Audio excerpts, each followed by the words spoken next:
Today, we're digging into some really critical guidance from the World Health Organization. It's all about the ethics of handling disease outbreaks. Now, this is a topic that touches every single one of us. But as we're about to see, it definitely doesn't affect us all in the same way. So let's just start with this one. Big question. When a public health emergency hits, a pandemic, a major outbreak, who really ends up carrying the heaviest weight? Who are the people most at risk of being completely forgotten? This isn't just about logistics, you see. It's a huge ethical challenge. And the WHO guidance is completely upfront about this. Outbreaks don't just happen in a bubble. They happen in our real, complex, and often unequal societies. And because of that, certain people and certain groups are just inherently more vulnerable. They're more exposed to both the direct and the indirect damage from a health crisis. Okay, let's dive into our first section, crisis on the margins. Here's a good way to think about it. A crisis is kind of like an earthquake. It doesn't actually create new fault lines in our society, but it sure does reveal the ones that were already there, and it shakes them hard. We're talking about the pre-existing vulnerabilities that push people to the margins long before we ever hear about the first case of a new disease. So what do these vulnerabilities actually look like on the ground? Well, they show up as very real, very tangible barriers. Things that can literally stand between a person and their ability to survive a crisis. First up, just think about the simple act of getting help. And what's wild is how basic these barriers are. I mean, if you have a physical disability, how are you supposed to get to a clinic?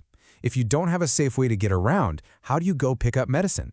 If you're the sole caregiver for a child or an elderly parent, you can't just leave them. And if you don't even have access to something as fundamental as clean water, your risk is already through the roof. And then there's this huge barrier, communication. Public health messages, how to stay safe, where to get a test, when you need to evacuate. Those messages are a literal lifeline. But what happens if you can't read? What if the alerts aren't in your language, or you're deaf, or you live all alone with no internet? That lifeline is just cut.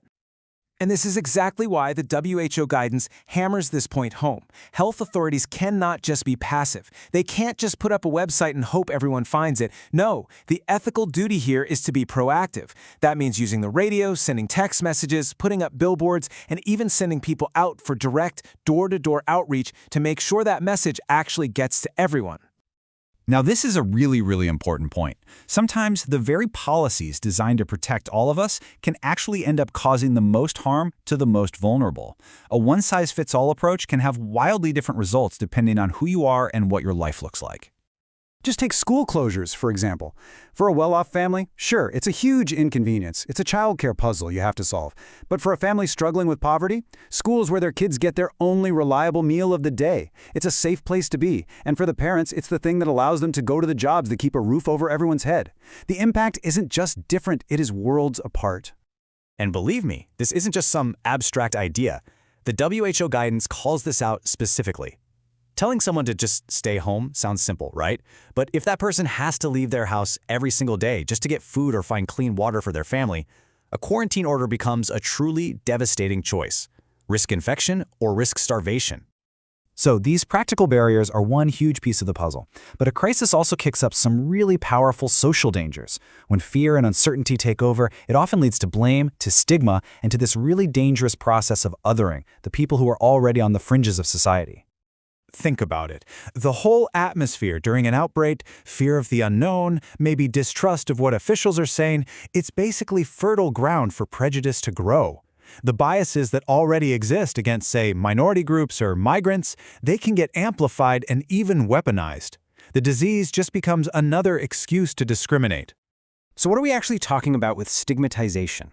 Well, it's this process of basically branding a group as different, as somehow tainted, as less worthy of our respect and our care simply because of who they are or where they come from.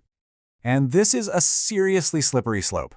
Stigma isn't just about hurtful words. It very quickly can lead to discrimination, like denying someone a place to live, a job, or even healthcare.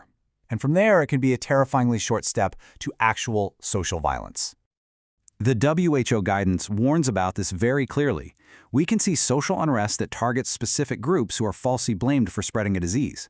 We also know that measures like home isolation can tragically trap women and children with their abusers, causing a spike in domestic violence. Okay, so this is the real turning point, isn't it? If we know these terrible things happen, if we can actually predict them, then what is our moral obligation to stop them? It's not enough to just react after the fact. The ethics of the situation demand that we plan for this, that we prepare. And that brings us to our final and honestly our most important section. Responders and policymakers, they have what we call a proactive moral duty.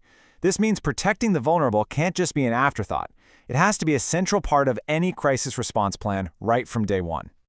So this is basically the playbook for an ethical response. You have to plan for these needs in advance. You have to talk to, and more importantly, you have to listen to the communities that are most at risk. You have to make sure everyone is treated fairly. And you have to actively design strategies to shield people from the violence that you know stigma can create. Now, this is a super important distinction to make. An ethical response is not about equality, which means giving everyone the exact same thing. It's about equity, which means giving people what they actually need to have a fair shot. And yeah, sometimes that means giving more resources to the people who are starting with less. And here's what that actually looks like in the real world. If a community doesn't speak the official language, equity means you go out and hire interpreters for them. If a village is way out in a remote area, equity means you put together mobile health teams to go to them. You don't just sit back and wait for them to overcome impossible barriers. You meet them where they are. So let's be absolutely clear about this. This isn't about being nice or about charity.